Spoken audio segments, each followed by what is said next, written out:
As estações anunciam que o fim está próximo. Sinais se mostram. Catástrofe se impõe. Doenças, crises, guerras, fome de amor, expansão do medo. Tudo que conhecemos e que construímos terminará. Acabará a contagem do tempo. E do final em diante, tudo será eterno.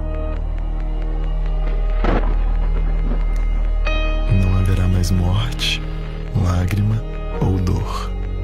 O amor continuará vivo, sem nunca falhar. E novamente seremos o que fomos feitos para ser.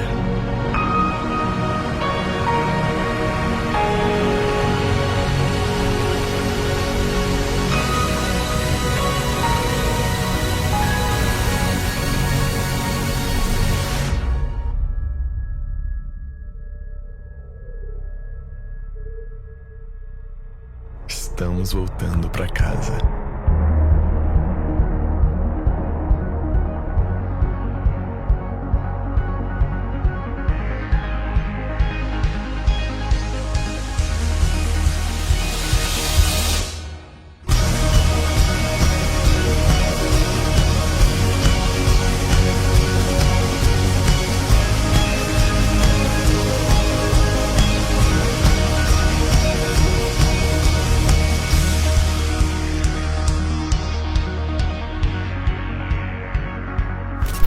Quero pedir agora que você incline a sua fronte, feche os seus olhos e vamos orar para que Deus possa me usar, tá bom?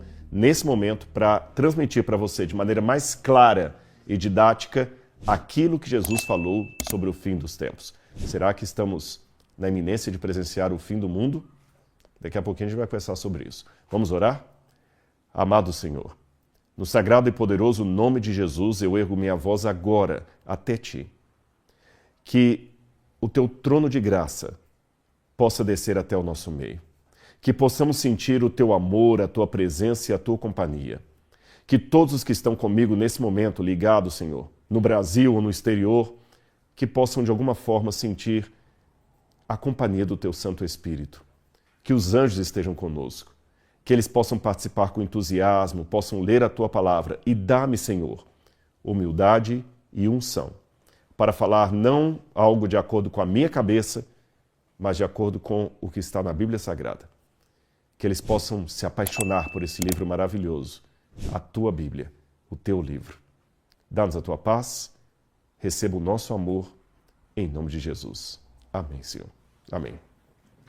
Sua Bíblia já está aberta aí? Então vou começar mostrando uma passagem bíblica sobre o fim dos tempos, que tem um significado muito especial para mim. E eu poderia começar com outro texto, mas eu quero começar com esse aqui, e você vai entender por que eu escolhi esta passagem aqui.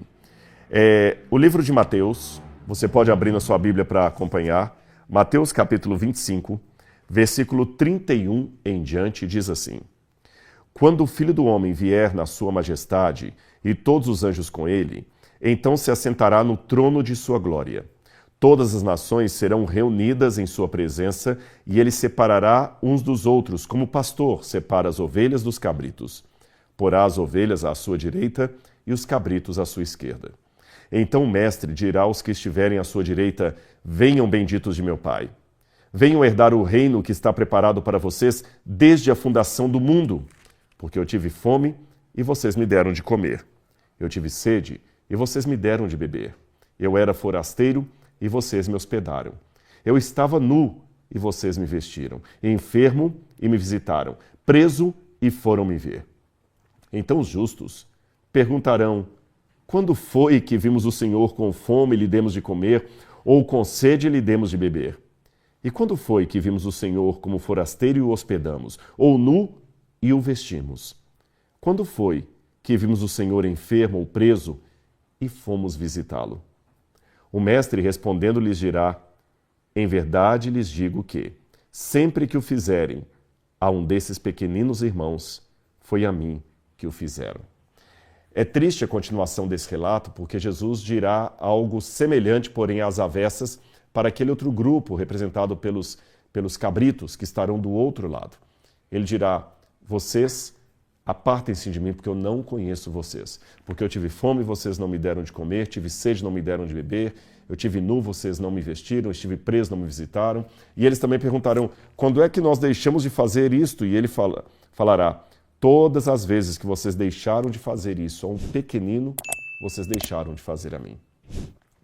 Meus irmãos, se a pregação do Evangelho não tiver eficácia na fraternidade, isso aqui é puro blá blá blá. Isso aqui nem é teologia, é teologismo. A fé sem obras, diz Tiago, é morta. As obras não são o meio, nem a causa da nossa salvação, mas são o resultado dela. Eu não vou praticar a caridade para ser salvo. Porém, uma vez que Jesus me salvou, é esperado que eu pratique a caridade. Você entendeu? Falando nisso, a vinda de Jesus ela é tão importante que, só para você ter uma noção, eu acho que é o assunto mais mencionado em toda a Bíblia. Se você pegar do Gênesis até o Apocalipse, você tem 1845 textos que falam direta ou indiretamente sobre a volta de Jesus. Distribuindo entre Antigo e Novo Testamento, nós temos 1.527 textos no Antigo Testamento e 318 textos no Novo Testamento. Lembrando que há 250 capítulos no Novo Testamento, isso dá uma média de mais de uma menção em cada capítulo do Novo Testamento. Ou seja, um assunto muito trabalhado na Bíblia Sagrada demonstra a sua importância. Então vamos aprender um pouquinho sobre a volta de Jesus. Eu quero começar com essa imagem aqui que você está vendo em casa. Você percebe que é um apartamento de 2 andares e você tem, de um lado, aqui você tem o primeiro andar, um segundo andar, acima aqui um terceiro andar inacabado. Você está vendo aqui os ferros de construção e aqui a mesma coisa, uma outra casa com um segundo andar ainda sendo preparado e os ferros apontando para um terceiro. Essa imagem, essa foto eu tirei na Jordânia. Agora, uma foto muito semelhante eu poderia tirar também no Egito, no Líbano, em vários lugares do Oriente Médio. Por quê? Essa é uma prática cultural daquele povo, do povo do Oriente Médio, que tem ligação direta com a cultura da Bíblia. Eu vou explicar para você. Funciona assim, eles têm uma mentalidade muito de família e patriarcal. E quando há o casamento de um dos filhos do dono da casa, esse filho costuma fazer a casa para ele morar com a futura esposa na mesma propriedade da casa do seu pai. Ou seja, o pai mora no térreo e o filho, quando casa, constrói uma casa para ele e a sua esposa no segundo andar. E já deixa os ferros à amostra para quando o outro filho também se casar, ele possa construir o seu apartamento em cima. Então você tem um pequeno prédio familiar, onde cada andar é ocupado por um dos filhos do casal. Mais uma vez, falando da cultura deles. Normalmente, na nossa cultura ocidental, uma criança que nasce numa família, ele tem o avô materno e o avô paterno, correto? Lá não. Normalmente, a criança, quando nasce, em termos legais, ela vai ter apenas o avô por parte do pai. Eu vou explicar isso melhor para você. Se eu tiver uma filha, o filho da minha filha não vai ser legalmente meu herdeiro nem meu neto. Ele vai ser neto do sogro da minha filha. Porque os filhos que a minha filha gerar vão dar descendência para o sogro dela. E os filhos que o meu filho gerar é que vão dar descendência para mim. É assim que funciona. Então, quando um rapaz casa com uma moça, ele tem que pagar um dote, isso é muito importante, ele tem que pagar o dote para tirar a filha da casa do pai dela e levá-la para a casa que ele construiu lá no terreno do pai dele. Você entendeu a dinâmica? Eu sei que falando assim, muitas mulheres que estão me ouvindo vão ficar horrorizadas. Mas parece que está precificando a mulher, agora é material que compra na loja.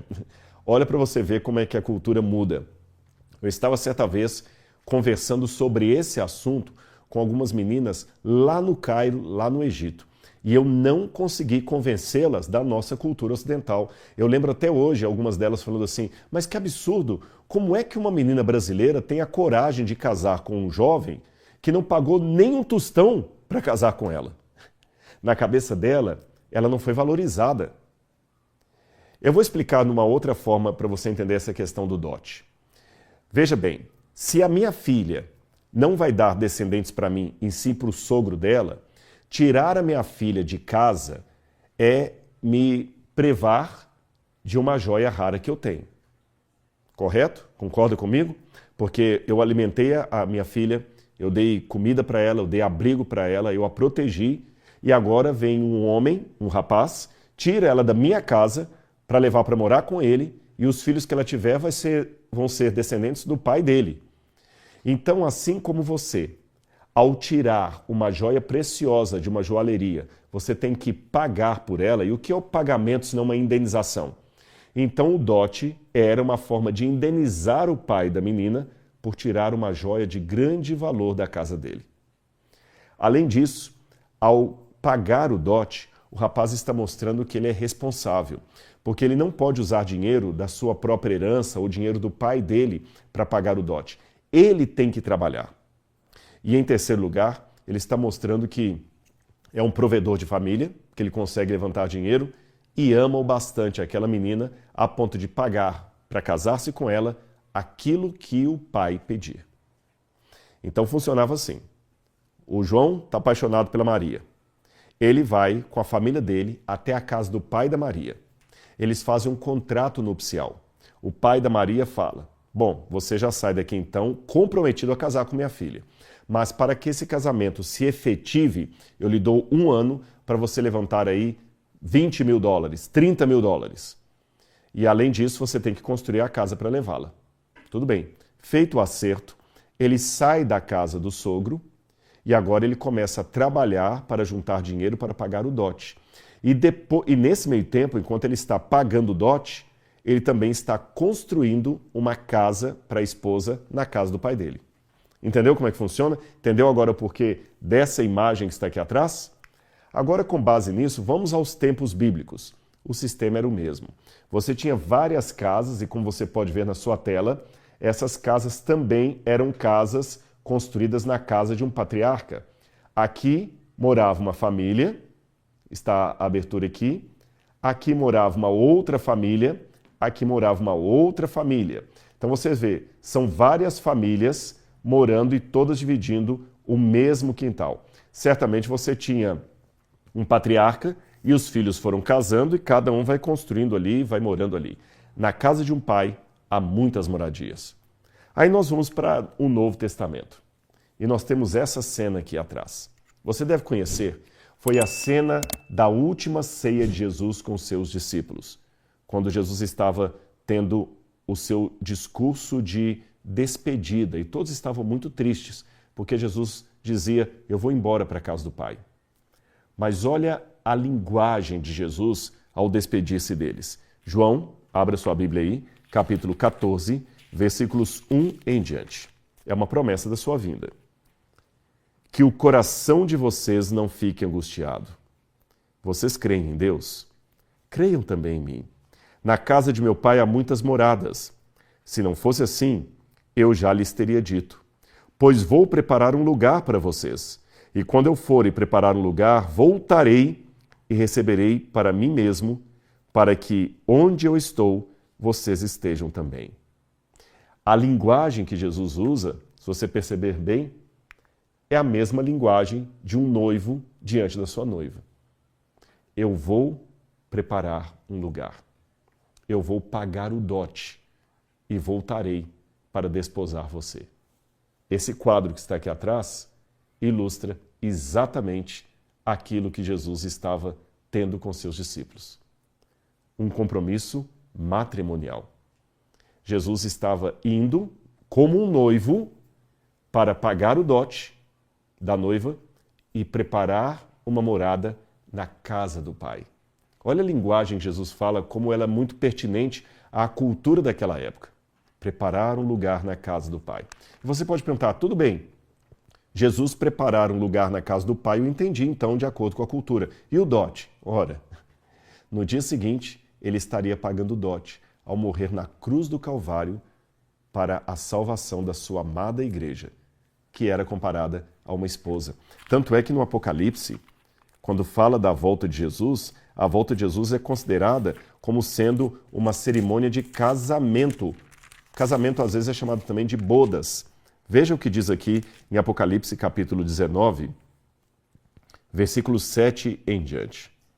Alegremo-nos e exultemos e demo-lhes glória, pois é chegada a hora das bodas do Cordeiro, do casamento do Cordeiro. E a noiva dele, que é a igreja, já se preparou. A ela foi permitido vestir-se de linho finíssimo, resplandecente e puro, porque o linho finíssimo são os atos de justiça dos santos. E a Nova Jerusalém, que é o povo de Deus, é descrita como descendo do céu da parte de Deus, Apocalipse capítulo 21, preparada como uma noiva enfeitada para o seu noivo. Apocalipse capítulo 21, verso 2. Que lindo! A volta de Jesus é comparada à vinda de um noivo para buscar a sua igreja. E ele pagou o dote, pagou muito bem pago com o seu sangue na cruz do Calvário. Agora, ele foi preparar um lugar na casa do Pai. Mas tem uma passagem bíblica que merece ser lida porque ela resume de maneira muito prática todo o ensino da segunda vinda de Cristo. Na verdade, essa passagem ela aparece em 3 dos 4 evangelhos. Ela está no evangelho de Mateus, Marcos e Lucas. Eu vou ler a versão que está em Mateus capítulo 24, mas o mesmo teor, a mesma mensagem, também pode ser lida em Marcos capítulo 13 e em Lucas capítulo 21. Eu vou ler a versão de Mateus capítulo 24, tá bem?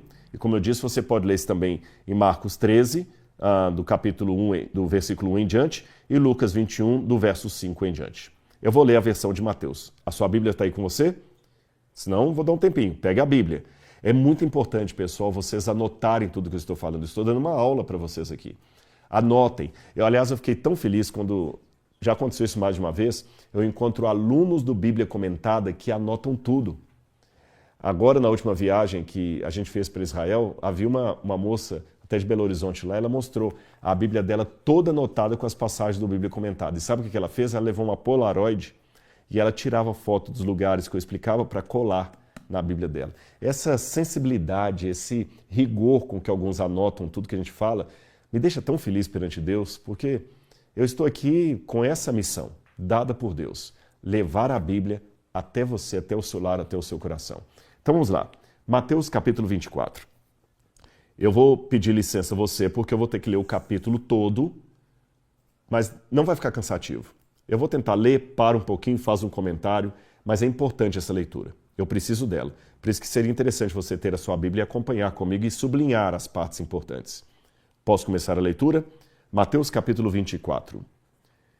Jesus saiu do templo, e enquanto caminhava, os seus discípulos se aproximaram para lhe mostrar as construções do templo. Ele, porém, lhes disse: Vocês estão vendo todas essas coisas? Em verdade lhes digo que não ficará aqui pedra sobre pedra que não seja derrubada.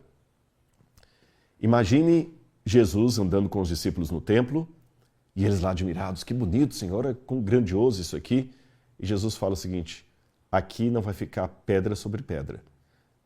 Todo mundo fica assustado, mas ninguém tem coragem de perguntar o que ele quis dizer com aquilo. Eles entenderam a mensagem, mas dizer que o templo vai ser destruído? Imagine você chegando agora, quem é católico, imagina você estar na Basílica de Aparecida do Norte e Jesus fala o seguinte: aqui não vai ficar pedra sobre pedra que não seja derrubada. Qualquer católico vai assustar: Senhor, quer dizer que a Basílica de Aparecida do Norte vai cair? Ou você, por exemplo, que é protestante, imagina a Catedral de Westminster, né? Você passeando ali e alguém fala: pois é, essa catedral vai vir abaixo. Ou você que gosta do futebol, imagine que a Arena Corinthians, ou sei lá, o estádio, eu não conheço muito de futebol, de algum time, do Maracanã, não é isso? Agora vai cair. Você fica chocado com isso. Como? Aí a Bíblia continua dizendo que eles tiveram coragem de perguntar a Jesus quando foram para o Monte das Oliveiras. Jesus estava sentado no Monte das Oliveiras. Quando os discípulos se aproximaram dele e, em particular, lhe pediram: diga-nos, quando essas coisas vão acontecer? E que sinal haverá da sua vinda e do fim dos tempos? Eles fizeram duas perguntas a Jesus. Preste atenção. Quando essas coisas vão acontecer? Que coisas? A destruição do templo que ele tinha acabado de falar. Segunda coisa, o fim do mundo e a volta dele. Então, anote na sua Bíblia esse detalhe aí, porque ele vai ser importante para você entender o resto. Eles fizeram uma pergunta dupla para Jesus. Vou repetir. Eles perguntaram quando iria acontecer a destruição do templo, que ele tinha acabado de falar lá embaixo, e que sinal haveria da volta dele e do fim do mundo. Aí Jesus começa a responder da seguinte maneira. Tenham cuidado, verso 4, tenham cuidado para que ninguém os engane. Interessante essa preocupação de Jesus. Cuidado. Quer dizer que o engano ia correr solto. Cuidado. E eu quero atenuar isso para você. Até o que eu falo aqui, por que eu estou insistindo tanto para você ter sua Bíblia e acompanhar?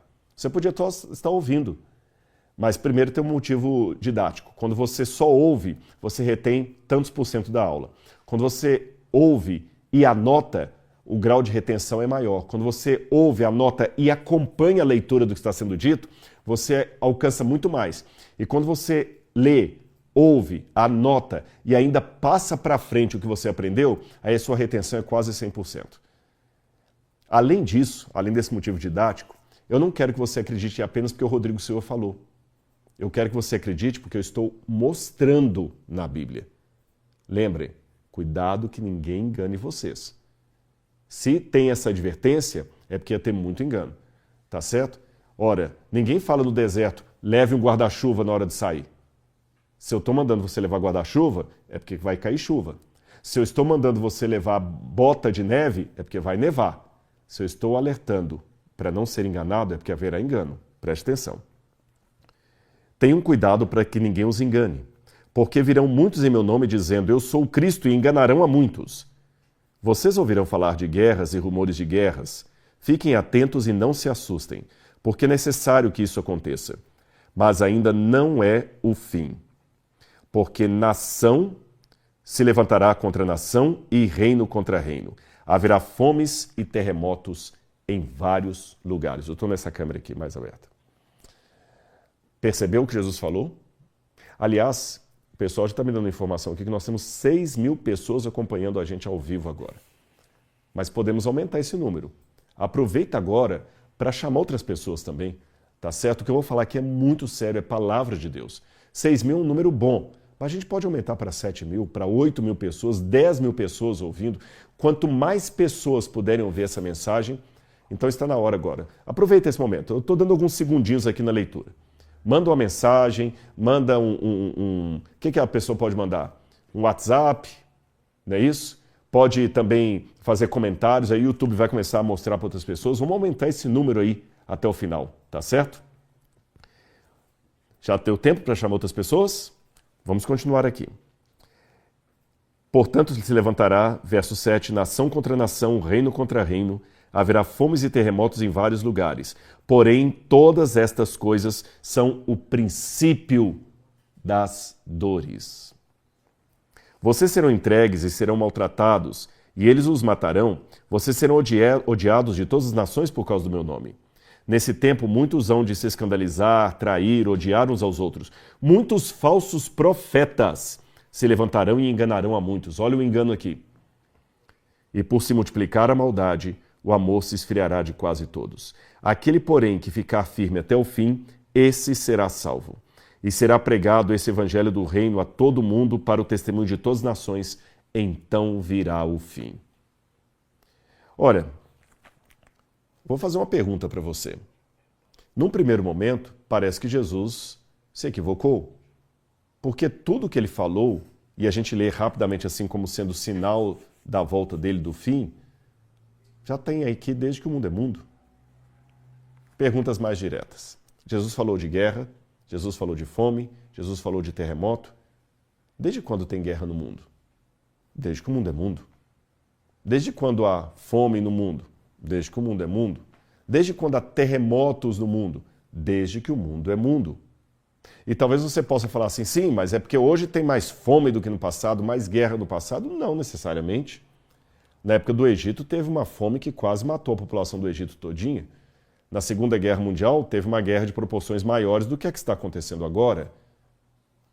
Fome sempre houve. Como é que essas coisas podem ser sinais seguros do fim?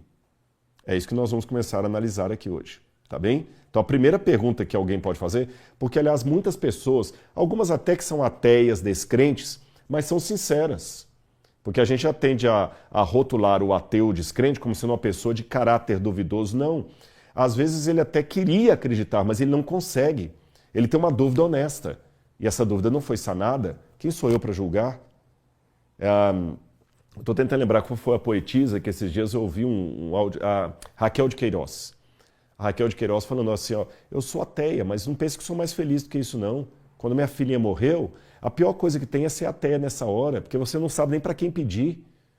Eu louvo as pessoas que têm fé e digo, continuem tendo fé, eu não consigo. Então há muitas pessoas que às vezes são ateus, tem gente que realmente critica a Deus, zomba de Deus, blasfema de Deus, e quanto a esses aí, eles estão andando num caminho muito, numa areia movediça, perigosíssima. Mas há muitas pessoas que são sinceras. E aí a dúvida pode vir. Será que estamos realmente no fim do mundo? Ah, porque está tendo guerra. Sempre teve guerra. Ah, está tendo fome. Sempre teve fome. Está tendo terremotos. Sempre houve terremotos. E já conversei com geólogos que é mito aquele negócio que hoje há mais terremotos do que no passado. Não existe essa estatística. Muitas pessoas já falaram assim, não, hoje tem muito mais terremoto do que no passado. Não. A explicação é que, na verdade, hoje há uma medição de terremotos que não havia no passado. Segundo, como hoje há mais áreas urbanizadas, o terremoto atinge a mais pessoas. Mas isso não significa que a Terra tem mais terremotos hoje do que há 4.000 anos atrás. Então eu lancei a pergunta, como é que nós podemos entender esses sinais do fim? Vamos com calma estudar a Bíblia e você vai compreender aqui comigo, tá bom? Em primeiro lugar, eu deixei uma tela aqui, desculpem que eu acabei não traduzindo, ela está em inglês, mas eu traduzo agora para vocês. Aqui você tem um esquema de como Jesus contou ali aquele sermão do fim dos tempos. Em primeiro lugar, quando nós vamos no capítulo 23, versículo 1, que é um capítulo anterior, nós já temos um contexto maior sobre isso. Eu quero ler isso aqui para vocês. Mateus capítulo 23, versículo 1 diz assim: Então Jesus falou às multidões e aos seus discípulos. Na cadeira de Moisés se assentaram os escribas e fariseus. Façam e observem tudo o que eles disserem a vocês, mas não os imitem em suas obras, porque dizem e não fazem. E aí Jesus começa, em todo o capítulo 23, a proferir uma série de ais contra Jerusalém e contra o povo de Israel. E ele falou da destruição de Jerusalém. Então você tem no capítulo 23, versículo 1, Jesus falando da hipocrisia religiosa do seu tempo. Logo em seguida você tem um prólogo, onde ele apresenta vários ais são oráculos sobre a destruição de Jerusalém. Aí no capítulo 24, versículos 1 a 3, é aquele momento em que Jesus está andando pelo templo, os discípulos admiram as construções e depois perguntam para ele quando é que seria a destruição do templo que ele havia mencionado e que sinal haveria da sua volta e do fim dos tempos. Repito, eles fizeram duas perguntas. Então Jesus vai responder às duas perguntas. A pergunta da destruição de Jerusalém e a pergunta sobre a sua vinda e o fim dos tempos. Duas questões que o mestre responde. Agora a pergunta é como ele responde. Veja bem, ele responde aos pares. Se você olhar o capítulo 24, versículos 4 a 8, ele fala da destruição de Jerusalém. Os versos 9 a 14 falam da sua segunda vinda.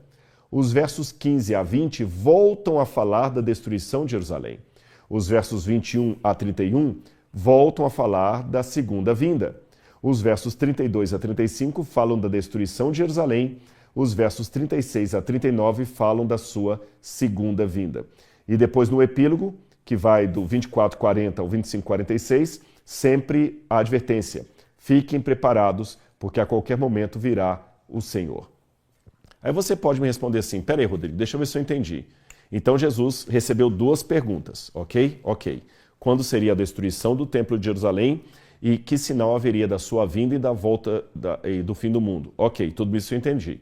Mas por que ele não respondeu primeiro a uma pergunta e depois de terminar respondeu a outra? Por que ficar nesse ping-pong só para confundir a gente? Calma, não é que Jesus queria confundir a gente. É porque a Bíblia, embora seja a palavra de Deus com princípios atemporais, a Bíblia pertence a todo mundo, em todo tempo, e ela contém uma mensagem de Deus para todas as pessoas, em todos os lugares. A Bíblia vale para mim, que estou no Brasil, vale para quem está morando no Japão, vale para você que está em Angola, vale para quem está nos Estados Unidos, vale para quem está na Rússia, em Israel. A Bíblia é um livro que traz a salvação para todo mundo.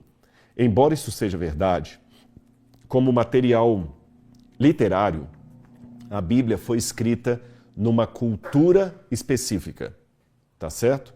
A Bíblia foi escrita dentro de uma cultura, dentro de um ecossistema específico, que era a sociedade judaica do primeiro século. Então Jesus tinha que, em primeiro lugar, falar a mensagem de uma maneira que o povo daquela época pudesse entender. Por exemplo, se Jesus vivesse hoje, se Jesus tivesse vivido hoje, Jesus daria a sua mensagem em português. E talvez Jesus, em português, falaria coisas que pessoas de outras culturas iriam achar confuso. Quer um exemplo? Se Jesus estivesse aqui no Brasil, alguém acabou de espirrar aqui no estúdio, por exemplo, talvez vocês não ouviram, alguém acabou de espirrar aqui. Quando alguém espirra, por educação, o que é que nós falamos? Saúde. Muito bem. Só que saúde, na Idade Média, era uma maneira que você tinha de abençoar a pessoa, porque acreditava-se que a alma da pessoa saía quando ela espirrava. Então você tinha que falar, Deus te crie para a alma voltar para dentro do corpo.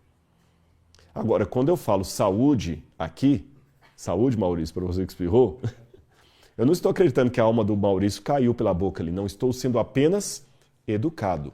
Aí eu pergunto a você, falar saúde hoje é uma regra de etiqueta. Se Jesus viesse hoje, alguém espirrasse, Jesus falaria saúde ou não? Claro que sim.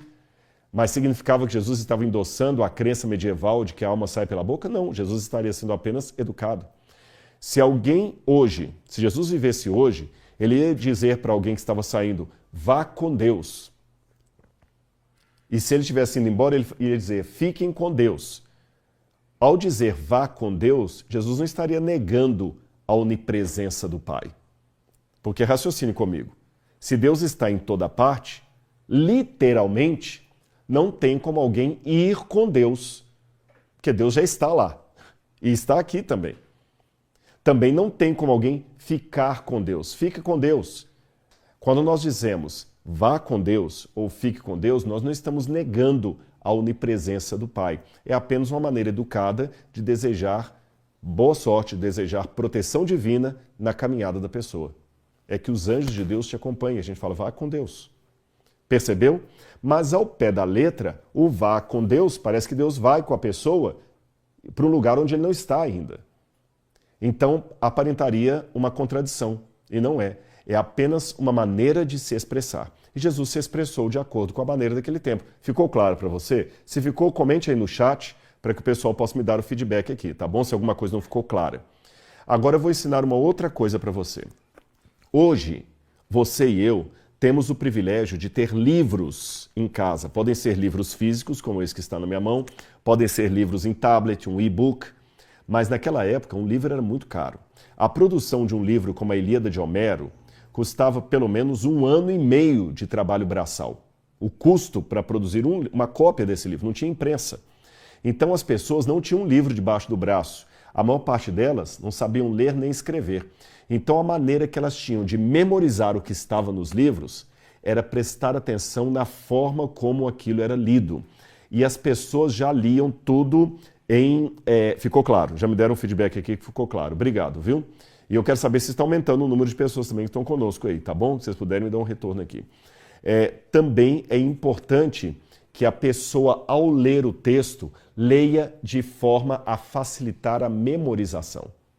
Então eles sempre contam as coisas aos pares. Aos pares.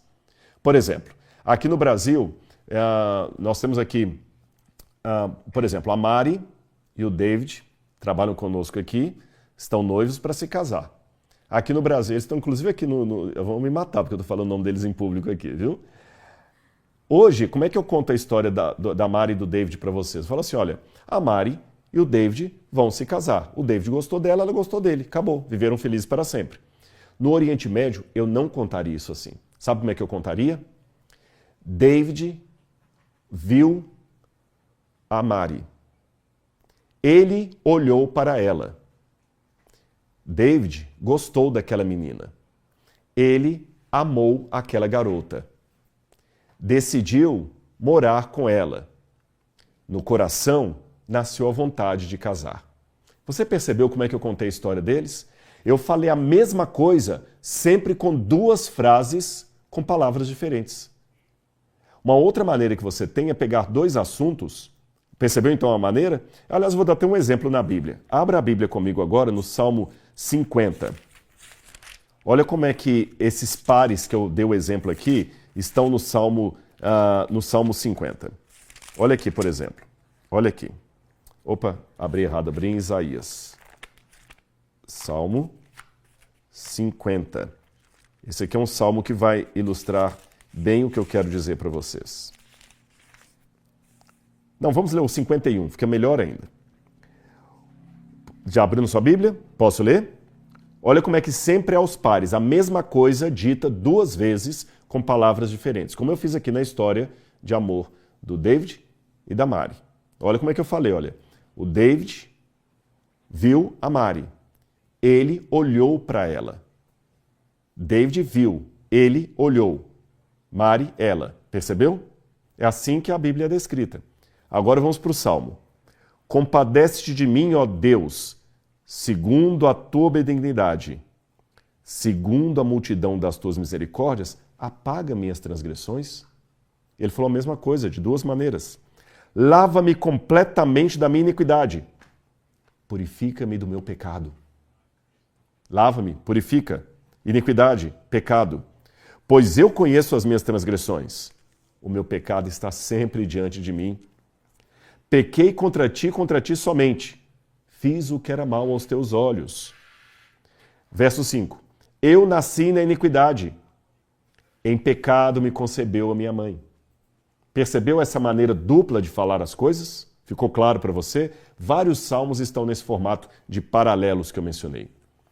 Além dessa técnica que era usada para facilitar a memorização, eles também contavam, às vezes, uma história, assim, misturando uma história com outra. Os profetas fizeram muito isso no Antigo Testamento.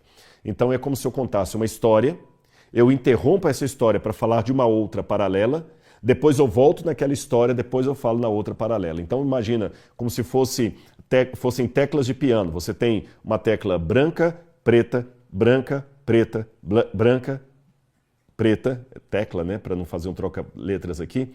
Então, da mesma maneira, ele falava de uma coisa, encerrava, suspendia aquele assunto, começava outro. Suspendia, voltava aquele anterior. Isso pode parecer confuso para você, mas era uma maneira que eles tinham no primeiro século de ajudar as pessoas a memorizarem. Então, Jesus fez isso no sermão ali do Monte das Oliveiras. Ele falava, num primeiro momento, da destruição de Jerusalém, parava, falava da volta dele. Voltava a falar da destruição de Jerusalém, falava da volta dele. Vocês entenderam?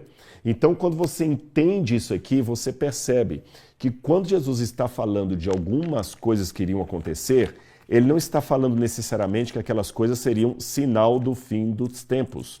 Seriam apenas coisas que aconteceriam ao longo do tempo até que ele viesse. Quer ver? Volta para a sua Bíblia comigo e você vai acompanhar. Mateus capítulo 24. Ele falou primeiro, olha, vamos ler do verso 4. Tenham cuidado para que ninguém os engane, porque virão muitos em meu nome dizendo, eu sou o Cristo, e enganarão a muitos. E como é que esses Cristos iam enganar a muitos? Ele continua. Vocês ouvirão falar de guerras e rumores de guerras.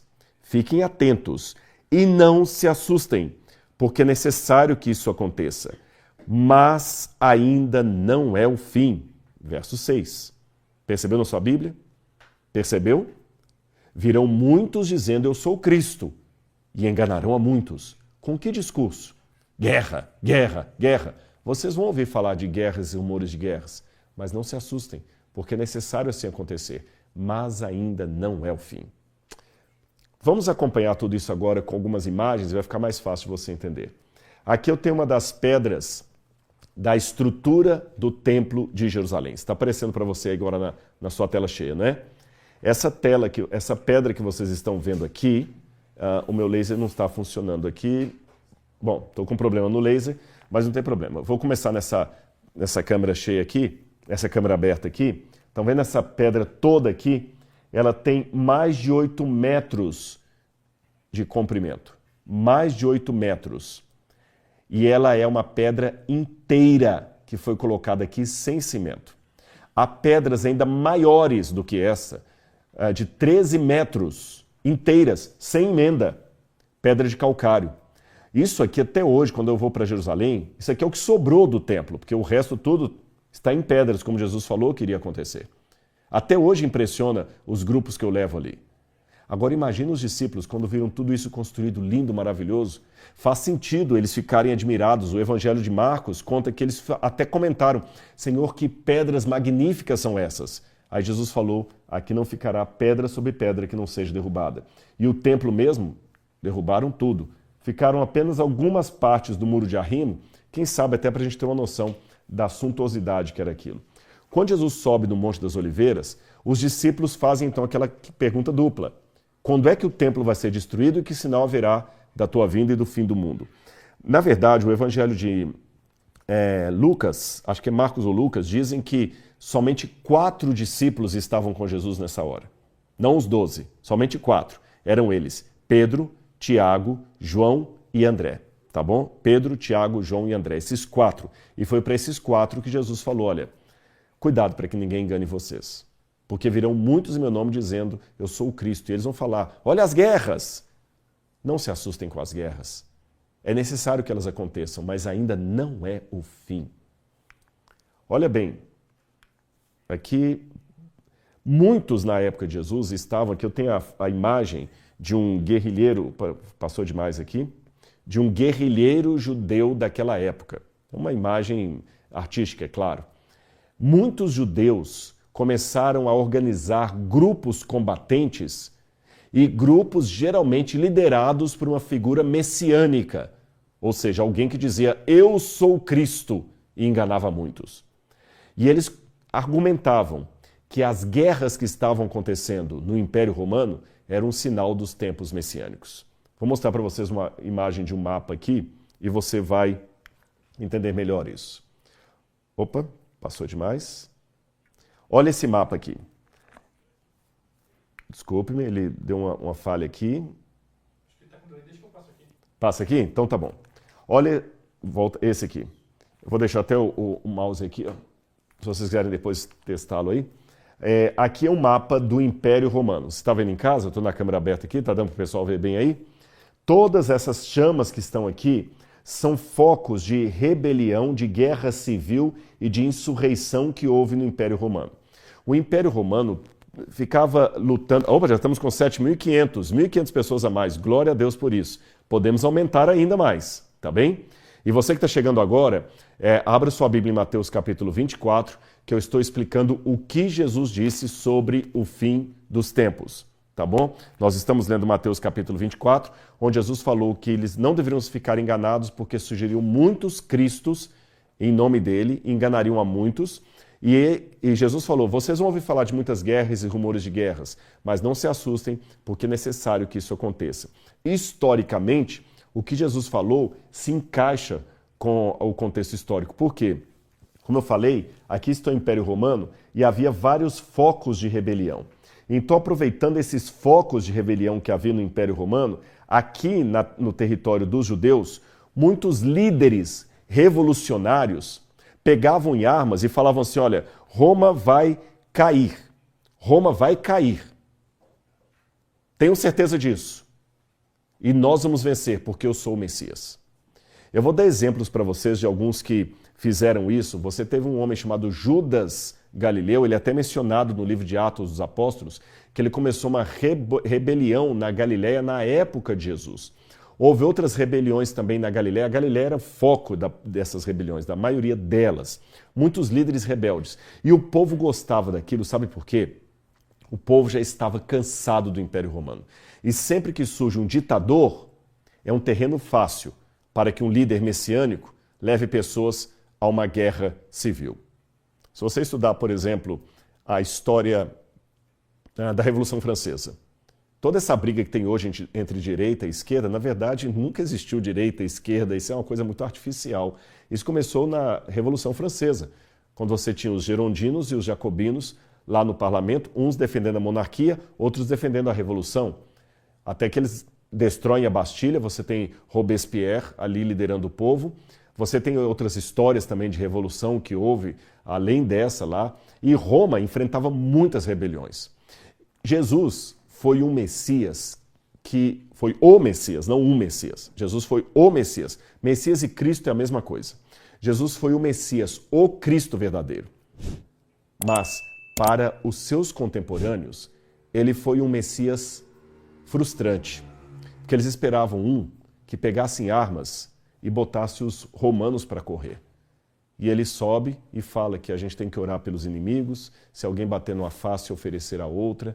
Jesus foi a antipropaganda do que o povo queria. Por isso que, ao Jesus ser condenado, a multidão escolheu Barrabás. Porque Barrabás, quando você lê na Bíblia, Barrabás era ladrão, eu sei que tem a tradução que ele era um salteador, mas Barrabás não era um ladrão que rouba coisas. Ele era um líder revolucionário. Ele era um lestai. Lestai é uma palavra grega para um tipo de banditismo que faz uma revolução por causas políticas e leva as pessoas ao seu lado.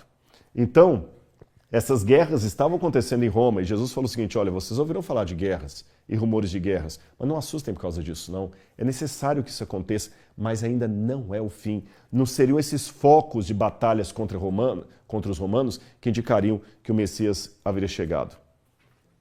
Vamos ver o próximo aqui. Você quer tentar dar uma olhadinha aqui? Vê se vocês... De repente ele volta aqui, tá bom? Vou deixar na mão de vocês aqui. Vou deixar aqui, alguém pega. Vou deixar aqui, ó. Pronto. Muito bem. Agora como é que ela vai buscar? Eu vou sair aqui do enquadramento, vou entregar aqui. Pronto.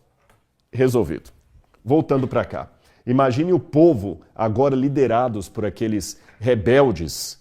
E eles queriam acabar com os romanos, eles queriam matar os romanos. Havia, por exemplo, um grupo de rebeldes chamados sicários. Os sicários, eles levavam uma pequena faca aqui e eles eram conhecidos por matar pessoas com esse punhal. Eles tiravam um punhal aqui da manga e matavam a pessoa, quem sabe numa multidão.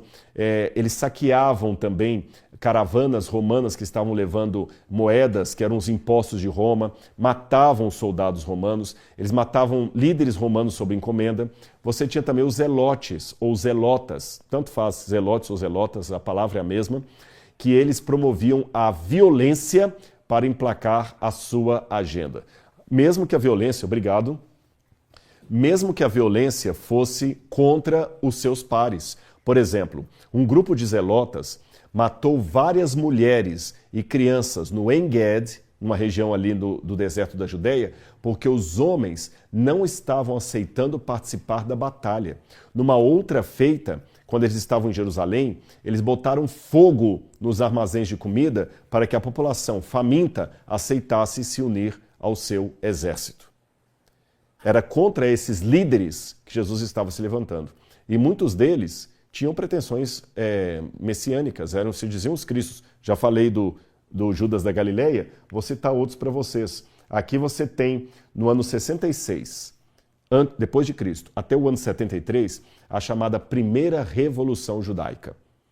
Essa Revolução Judaica contra Roma, ela começa quando João de Giscala, ele pega um exército, ele toma a fortaleza de Massada, depois que ele toma a fortaleza de Massada, ele vai e toma Jerusalém. Jerusalém fica dominada pelos rebeldes. Desde o ano 66 até o ano 70, quando Jerusalém será destruída. E esse João de Giscala estava dominando Jerusalém. Aliás, ele estava tão eufórico como o novo administrador de Jerusalém, que ele chegou a promover a cunhagem de uma moeda judaica. Vou mostrar para vocês. Nós temos dela no nosso Museu de Arqueologia. Aqui tem uma foto dela. Ela traz um vaso, como se fosse um cântaro, e ela traz em hebraico a inscrição que diz pela liberdade de Sião.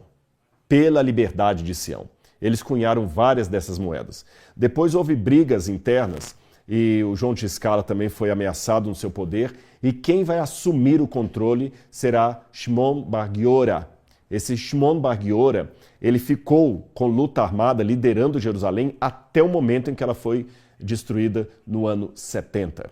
Então Jesus disse, cuidado com esses falsos cristos, porque eles vão apelar para a guerra como sendo a forma de implantar o reino, e o meu reino não será pela violência. Não será como eles querem. Então Jesus já estava prevenindo os seus contemporâneos do que haveria de acontecer em Jerusalém. Mas calma, lembra que eu falei que ele fala da destruição de Jerusalém, da sua vinda, da destruição de Jerusalém, da sua vinda.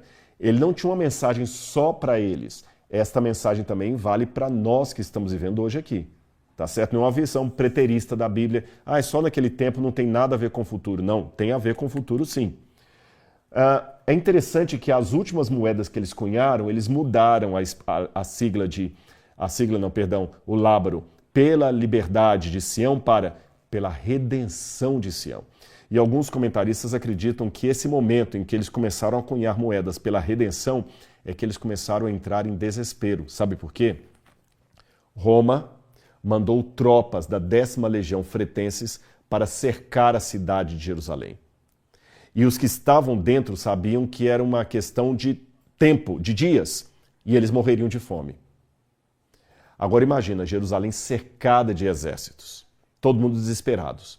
Shimon Bar Giora, com seus liderados, estava tentando convencer as pessoas que ele era o Messias e que Deus não deixaria Jerusalém ser destruída. Por quê? Obviamente, se Jerusalém era a cidade sagrada e o Messias estava ali com um exército, os romanos não poderiam ser vitoriosos.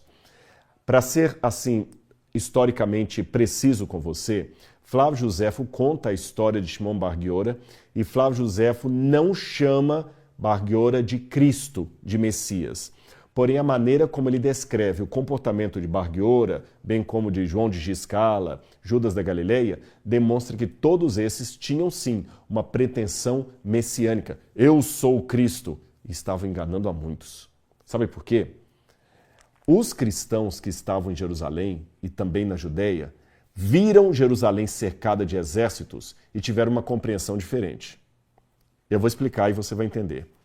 Aqueles que seguiam o Bar Giora viram Jerusalém cercada de exércitos e falaram assim, os romanos não vão destruir Jerusalém porque o nosso Messias, João de Giscala, disse que Jerusalém seria protegida. Shimon Bar Giora disse que seria protegida. Então os exércitos não vão destruir Jerusalém. Porém, os seguidores de Jesus de Nazaré tinham uma compreensão diferente. Jerusalém vai ser destruída sim, porque Jesus, há 30 anos, 35 anos, quase 40 anos antes, Jesus havia dito que Jerusalém seria destruída. Ele falou que nesse templo não ficaria pedra sobre pedra que não seria derrubada. Imagina nesse momento um cristão dentro de Jerusalém, com Jerusalém cercada de exércitos. E o pessoal triunfante falou, os romanos vão sair vazados daqui porque nós vamos destruí-los, porque Jerusalém está com seu Messias. E aquele seguidor de Jesus fala assim, não, gente, Jesus de Nazaré, o profeta que vocês mataram, ele disse que aqui não ficará pedra sobre pedra que não seja derrubada. Esse pessoal ia querer matar matar o seguidor de Jesus, ia apedrejá-lo, não ia ter vez para ele. Olha o que Jesus falou em Mateus capítulo 24, versículo 15. Quando vocês virem, situado no lugar santo, o abominável da desolação de que falou o profeta Daniel, então os que estiverem na Judeia, fujam para os montes. Quem estiver no terraço, não desça para tirar coisa alguma, e quem estiver no campo, não volte atrás para buscar a sua capa. Ai das que estiverem grávidas e das que amamentarem naquele dia. Orem para que a fuga de vocês não aconteça no inverno nem no sábado. O Evangelho de Lucas é mais preciso ainda, ou mais claro em mostrar a profecia de Jesus. Mateus coloca, quando virem o abominável da desolação no lugar santo, ou seja, algo de sacrilégio no santuário, a bandeira romana que estava ali. Mas Lucas é um pouco mais histórico na fala de Jesus. Olha como é que Lucas repete as palavras de Jesus. Lucas capítulo 21, versículo 20. Quando, porém, vocês virem Jerusalém sitiada de exércitos, saibam que está próxima a sua devastação. E permitam-me que eu quero ler mais uma passagem de Lucas aqui, Lucas capítulo 21, verso 9. Quando vocês ouvirem falar de guerras e revoluções, não fiquem assustados. Por isso que é bom a gente estudar a Bíblia uma passagem com outra. Eu vou voltar aqui a imagem. Olha o que Lucas diz. Quando vocês ouvirem falar de guerras e revoluções, e já exatamente o que eu tinha falado com vocês, não se assustem. E Lucas continua dizendo, quando vocês virem Jerusalém cercada de exército, saiba que será chegada a sua devassidão. Então fujam. Mas aí tinha um dilema. Como é que nós vamos fugir se o exército está em volta? Aconteceu uma coisa curiosa quando a 10ª Legião Fretenses cercou Jerusalém no ano 70. Quem estava no comando ali da tropa era Vespasiano. Só que Vespasiano recebeu a incumbência de voltar para Roma porque ele foi aclamado como o novo imperador. Então ele saiu e o que aconteceu com o exército? Recuou. Quando o exército romano recuou, houve 2 pensamentos ou 2 interpretações nas ruas de Jerusalém. O primeiro grupo, aquele que estava seguindo o Bar Giora, disseram, viu? Bar Giora disse que Jerusalém não seria destruída. Eles fugiram com medo de nós. Vencemos. Esse é o grupo que seguiu aquele falso Cristo. Os que seguiam a Jesus de Nazaré falaram assim, não. Jesus falou que quando víssemos Jerusalém cercada de exércitos, nós deveríamos fugir e nem voltar para pegar nada. Vamos aproveitar que eles se afastaram e vamos fugir. Sabe o que aconteceu de acordo com a história? Pouco tempo depois, o exército romano voltou, dessa vez sob o comando do general Tito, e aqueles que tinham fugido de Jerusalém, nesse meio tempo que o exército se afastou, livraram sua própria vida e da sua família. E os que ficaram ali acabaram perecendo. Flávio Joséfo diz que muitos morreram de fome e que algumas mulheres chegaram a devorar os seus próprios bebês. Tamanha era a fome de quem estava ali. E no final eu tenho esse quadro aqui, um Caravaggio que ilustra com cores muito fortes a destruição do templo no ano 70. O Bar Giora chegou a se esconder nas pedras do templo porque ele achava que Deus não deixaria destruir o templo. E depois ele foi levado em humilhação para Roma e foi executado em Roma. Aliás, se você visitar a Itália hoje e for a Roma, perto do Coliseu você tem 2 arcos do triunfo. Tem um arco do triunfo de Constantino, que está bem coladinho assim no Coliseu. Depois você tem o Fórum Romano. Quem já foi para Roma, deixa até nos comentários se já viu isso que eu estou falando. Lá do outro lado tem outro arco do triunfo, onde você tem na parede isso aqui, olha. E sabe o que é isso aqui? Olha aqui o que eu estou mostrando para vocês. São os romanos levando os espólios de guerra da cidade de Jerusalém. Tá vendo? Quando eles destruíram o templo, exatamente como Jesus havia dito que aconteceria. Agora, continuando o que Jesus falou, eu li para vocês que logo em seguida ele fala, Mateus capítulo 24, verso 7. Vou dar tempo para você abrir sua Bíblia, tá bem? Já estamos com 8.500, eu quero chegar a 10.000. E você que está chegando agora, nós estamos estudando o que Jesus disse sobre o fim dos tempos. O pessoal já está com a Bíblia anotada aí, fique tranquilo que eu vou sempre voltar aqui para que você não perca nada. Ah, mas eu peguei na metade, eu vou desistir. Não, assista, porque ainda tem muita coisa importante para dizer com vocês aqui, tá bom? Vamos estudar a palavra de Deus. Mateus capítulo 24, versículo 7, Jesus disse, porque nação se levantará contra nação, reino contra reino, haverá fomes e terremotos em vários lugares, porém estas coisas são o princípio das dores. Deixe-me explicar para vocês essa expressão que Jesus usou, o princípio das dores. No original grego, princípio das dores é literalmente, na parte grega aqui, dores de parto ou dores de contração de uma mulher que está para dar à luz. Essa imagem de dores de parto, ela é frequente na Bíblia Sagrada e também nos manuscritos do Mar Morto para significar a vinda do Messias, que seria uma vinda dolorida. Calma que eu vou explicar para você e você vai entender o significado disso. Olha essa imagem que está bem atrás de mim aqui.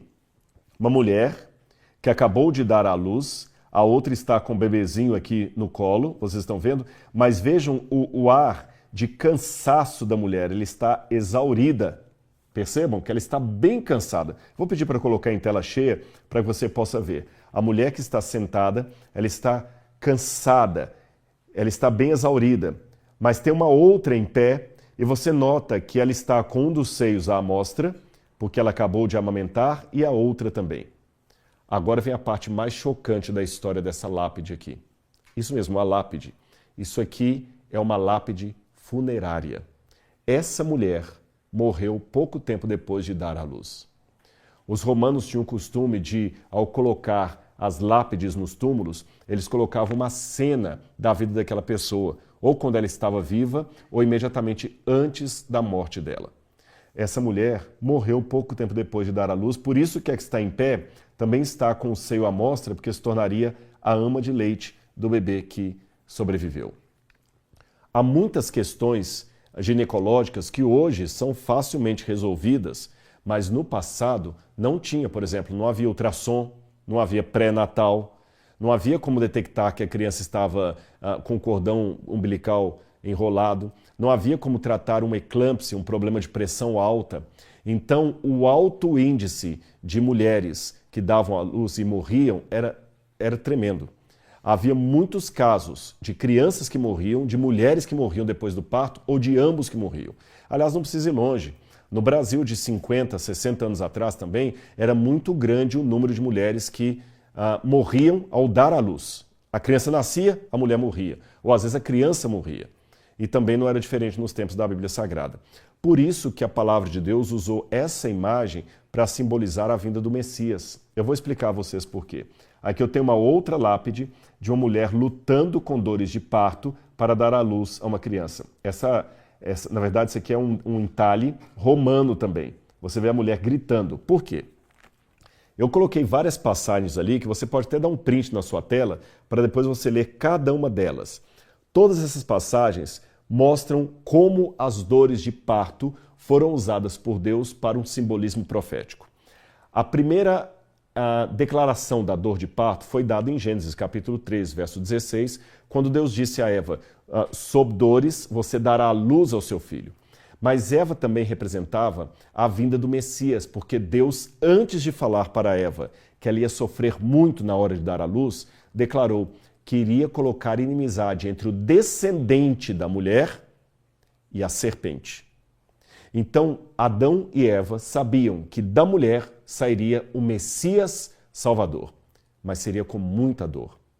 Aí você vai ler textos como Isaías 42, 14, Salmo 48, verso 6, Jeremias 30, 5 e 6, falam sempre de Israel como sendo uma mulher que sofre com dores de parto para dar à luz ao Messias. Agora imagine comigo e você vai entender. Pensando com a cultura daquela época, eu falei que havia um número muito alto de mulheres que durante o parto morriam ou perdiam seus bebês. Então, principalmente as mulheres que estão me assistindo. Imagine que se você tivesse dado à luz na época bíblica, o momento da gravidez seria um misto de alegria e angústia, de felicidade e tristeza. Por quê? Porque o que a mulher mais queria era ser mãe. Mas uma vez que ela era mãe e estava chegando a época do bebê nascer, ela sabia que a chance dela perder o bebê ou morrer era muito alta. Então, ao mesmo tempo que a gravidez era um sinal de alegria, poderia ser também uma sentença de morte. Ficou claro isso para você? É por isso que na Bíblia você tem essa forma mista, eu poderia dizer, aparentemente até antagônica, de falar da gravidez como sendo alegria e tristeza. É um paradoxo. Esse mesmo paradoxo falava do povo de Deus ao dar à luz ao Messias. Seria um parto doído entregar o Messias ao mundo. É por isso que no Apocalipse, capítulo 12, quando vai falar do povo de Deus, qual é a imagem do povo de Deus que João vê em Apocalipse capítulo 12? Uma mulher sofrendo dores de parto para dar à luz a uma criança messiânica que iria destruir o dragão, que é equiparado à antiga serpente. Percebeu? Agora, vamos a 1 Tessalonicenses capítulo 5, versículo 3. Olha o que Paulo fala aqui em 1 Tessalonicenses capítulo 5, versículo 3. Quando andarem dizendo paz e segurança, eis que lhes sobrevirá repentina destruição, como vêm as dores de parto à mulher que está para dar à luz, e de modo nenhum escaparão. Quando você vai a Romanos capítulo 8, versículos 22 e 23, novamente Paulo usa as dores de parto como um exemplo. Romanos capítulo 8, versículos 22 e 23. Vou ler aqui para vocês. Porque sabemos que toda a criação, a um só tempo, geme e suporta angústias até agora. No original grego, esse geme e suporta angústias é da mulher na hora de dar à luz. E não somente eles, mas também nós, que somos as primícias do Espírito, igualmente gememos em nosso íntimo, aguardando a adoção de filhos e a redenção do nosso corpo. Entendeu então a imagem? Por isso que Jesus falou, essas coisas que vocês estão vendo são o princípio das dores. Mas vamos continuar a analogia de Jesus para saber de que forma essas coisas apontam para o fim. Porque você que está chegando agora, eu tinha feito uma pergunta. Guerra sempre houve, terremoto sempre houve, fome sempre houve. Como é que essas coisas podem ser sinal do fim? Então está na hora de responder. Com a própria analogia de Jesus. Princípio das dores. Olha o que diz esse texto encontrado nos manuscritos do Mar Morto, um texto de Qumran, um texto da época de Jesus. Está no rolo de ação de graças. A foto do texto está aqui. Então não estou inventando a minha cabeça, não. O que está traduzido ali é o que está nesse manuscrito que tem essa foto aqui. Lá diz, como uma mulher em trabalho de parto com seu filho primogênito, cujas dores de barriga vieram e dores terríveis, enchendo-se de angústia o seu ventre, entre os espasmos da morte, ela dará à luz a um filho varão, e entre as dores do inferno brotará de seu ventre um maravilhoso e poderoso conselheiro. Ou seja, Jesus sabia que o povo de Deus iria dar à luz a sua vinda, corrigindo, Jesus sabia que a vinda do Messias era equiparada a um parto dificultoso. A volta dele também não viria sem dores de parto no meio do seu povo. Agora raciocinem comigo. Quando uma mulher começa a entrar em trabalho de parto e ela começa a ter as contrações, vocês sabem, e até eu quero que vocês comentem aí também no chat, as que são mães ou que já deram à luz. Eu já vi casos, e se aparecer o comentário aí, podem pensar e mostrar para mim, tá bom? Eu já vi casos de mulheres que disseram que elas tiveram a contração e o bebê nasceu 1 hora depois. 2 horas depois o bebê estava nascendo. Houve o caso de uma mulher que o bebê nasceu numa praça. Ela estava assim na praça quando a criança escorregou e saiu. Isso é caso real. Mas também já vi casos de mulheres que ficaram até 18 horas tendo contrações e o bebê não nascia. 18 horas.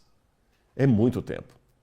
Imagine então a mulher tem uma contração, outra contração, e quanto mais vai chegando próximo, as contrações vão ficando mais rápidas e mais doídas.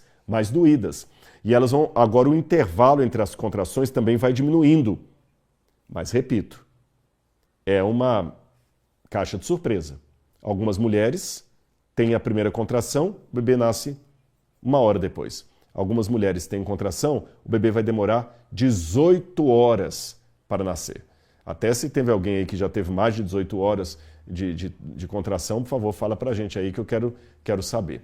Agora, então, imagine essa comparação com a história da humanidade. Estamos tendo contrações de parto. O menino pode nascer a qualquer momento ou pode demorar 18 horas. Percebeu a analogia? A partir do momento que a mulher tem as contrações, o que um bom marido deve fazer? Ficar esperando? Não. A qualquer momento a criança nasce. Ele tem que pegar o carro e correr para a maternidade. Pode ser que ao chegar na maternidade, ele vai esperar quase que a noite toda, a manhã inteira, a tarde inteira, para o menino só nascer no outro dia depois do almoço. Já apareceu algum aí? Mulheres estão falando que é verdade. Euseni falou, Claudiane está confirmando isso, Helena também. Obrigado a vocês que confirmaram. Então, a mesma coisa é a história do mundo, meus queridos.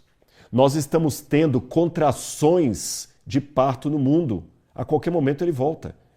E outra coisa também, a mãe da Alessandra ficou mais de 22 horas tendo contrações. Então, quando Jesus falou, essas coisas que vocês vão ver, guerras, são o princípio das dores. Obrigado, viu, a Alessandra aqui que contou isso. Essas coisas que nós estamos vendo, elas são exatamente o quê? As contrações do mundo. O Messias pode chegar a qualquer momento, ou pode demorar. Não é que a profecia está errada. Agora, as contrações elas vão diminuindo. Quanto mais próximo está chegando a vinda dele. O que nós estamos comendo? Já estamos com 9 mil pessoas ouvindo. Glória a Deus. Se você compartilhar, nós vamos chegar a 10 mil. O que nós estamos percebendo agora no mundo? As contrações estão ficando mais próximas. Agora o terremoto atinge mais pessoas do que na época bíblica, porque está mais povoado o mundo. Percebeu? Aliás, se você olhar bem o Apocalipse, e até os eventos relacionados à vinda de Jesus, são todos eventos mundiais. Agora me chamou a atenção que de 2021 para trás, o último evento mundial que houve no mundo, bem redundante, né? O último evento mundial da história humana foi o dilúvio. O dilúvio foi universal. Pegou o mundo inteiro. Depois do dilúvio, não teve nenhum evento mundial. Até chegar a pandemia. Ok? A pandemia foi mundial. A Primeira Guerra Mundial não foi mundial. Angola não participou da Primeira Guerra Mundial. Quem mais? México não participou da Primeira Guerra Mundial. O Equador não participou da Primeira Guerra Mundial. Segunda Guerra Mundial também não foi mundial. O Zaire não participou da Segunda Guerra Mundial. A peste bubônica, a peste negra lá da Europa, não foi mundial, ela atingiu a Europa. A gripe suína atingiu uma parte do mundo. O ebola atingiu alguns países da África. Agora, o Covid foi de fato mundial. E olha as contrações do parto agora diminuindo entre uma contração e outra. Depois do Covid, os governos estão em alerta máximo, porque qualquer coisa agora vai ser mundial. Se tiver um crash na Bolsa de Valores, o mundo inteiro vai perecer. Se tiver uma guerra agora no Oriente Médio, o mundo inteiro vai estar envolvido. Se houver uma outra pandemia ou epidemia, o mundo inteiro vai sofrer. Se houver uma crise ecológica da água, o mundo inteiro vai padecer. Tudo agora é de proporções mundiais. Estão falando até de uma governança mundial? Percebeu? Realmente, eu não sei quando a criança vai nascer, mas uma coisa eu sei. As contrações estão no intervalo mais curto entre uma e outra e as dores de parto estão mais sérias.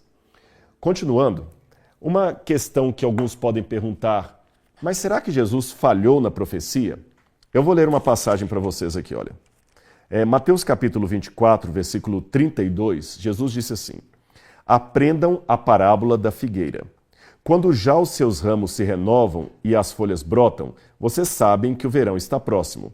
Assim também vocês, quando virem essas coisas, saibam que está próximo, às portas. E eu já vi muita gente pregar isso aqui e aplicar a volta de Jesus. A figueira está aqui, olha. Quando vocês veem os ramos da figueira, vocês sabem que o verão está próximo. Quando vocês virem essas coisas, também está próximo. Jesus em breve voltará. Porém, contudo, entretanto, todavia, como é que você reage à continuidade da leitura? Vamos continuar? Para você que está chegando agora, estou lendo Mateus capítulo 24, versículo 32 em diante. Ele disse: aprendam a parábola da figueira. Quando já os seus ramos se renovam e as folhas brotam, vocês sabem que o verão está próximo. Assim também vocês, quando virem todas essas coisas, saibam que está próximo, às portas. Em verdade lhes digo que não passará essa geração sem que tudo isso aconteça. Opa, aí Jesus falhou. Porque aquela geração passou e ele não voltou. Como é que você responderia se um incrédulo pegasse isso aqui para lançar dúvidas sobre a veracidade da Bíblia Sagrada? Aliás, eu vi na internet já uma vez alguém, assim como a galhofa, assim, bem zoando a Bíblia, falando assim, a Bíblia dos crentes lá, olha o que Jesus falou, está errado aqui. E ele pontou essa passagem aqui. Porque Jesus, antes dessa passagem que eu li, ele disse o seguinte, fica com a Bíblia aberta aí, olha, Mateus capítulo 24, versículo 29 em diante. Logo em seguida, a tribulação daqueles dias, o sol escurecerá, a lua não dará sua claridade, as estrelas cairão do firmamento e os poderes do céu serão abalados. Então aparecerá no céu o sinal do Filho do Homem. Todos os povos da terra se lamentarão e verão o Filho do Homem vindo nas nuvens com poder e grande glória. E ele enviará os seus anjos com grande som de trombeta, os quais reunirão os seus escolhidos dos quatro ventos de uma a outra extremidade do céu. Depois que ele deu esse anúncio, ele fala, olhem para a figueira,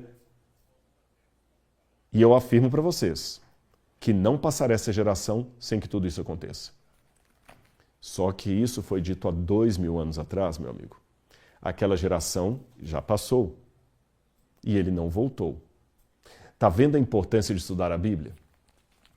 E se eu parasse minha live aqui agora? Eu acho que eu vou parar, vou descansar. E se eu deixar no ar essa pergunta aí? Vocês acham que eu posso parar a live aqui? Eu acho que não, né? A Laura está falando que não. E se algum ateu, algum descrente colocar isso para você? Como é que você responderia? Eu vou mostrar para você na Bíblia como é que é fácil a gente responder essas questões só deixando o texto bíblico falar. Vamos continuar lendo? Antes, para você que chegou agora, eu quero mostrar uma coisinha aqui, ó. Para quem chegou agora, eu consigo voltar os slides aqui? Fácil? Para quem chegou agora, eu quero ser didático. Opa, próximo. Eu mostrei, coloca na tela cheia, que esse discurso de Jesus sempre intercala o tema da destruição de Jerusalém com a segunda vinda. Desculpem que está em inglês. A letra A, destruição de Jerusalém. Letra B, segunda vinda. A, destruição de Jerusalém. B, segunda vinda. A, destruição de Jerusalém. B, segunda vinda. Para quem estava comigo desde o início, eu expliquei que essa forma de falar de um assunto, interromper, falar do outro e voltar naquele, era a maneira que os rabinos, que os professores da época de Jesus tinham de ensinar as coisas. Era mais fácil para as pessoas memorizarem. Então Jesus vai intercalando os temas. Ele fala da destruição de Jerusalém, fala da segunda vinda. Fala da destruição de Jerusalém, fala da segunda vinda. E quando você pega esse texto aqui, você entende nessa distinção, vou dar um tempo para você dar um print aí da tela, tá? Porque isso aqui vai ser importante para você. Deu print?